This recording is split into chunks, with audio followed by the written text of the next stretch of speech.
Welcome to the Phone Transformer. Today, we're tackling a common issue, how to fix photos and videos not sending problem in WhatsApp. If you're struggling with this, you're in the right place. And if you find our content helpful, consider subscribing for more tech tips and tricks. Let's dive into the step-by-step solution.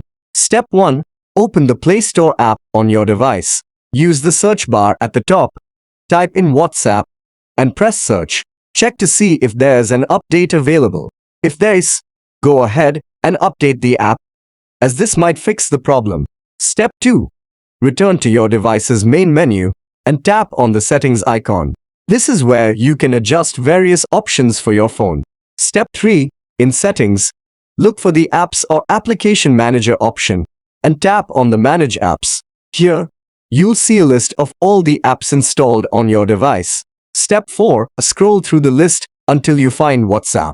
Once you've located it, tap on it to open the app's specific settings. Step 5. Now, you'll see an option to clear data or clear cache. Tap on it and select Clear Cache. This will remove temporary files that might be causing the issue. After completing these steps, try sending photos or videos on WhatsApp to see if the issue has been resolved. And that's it. Thank you for watching and see you next time.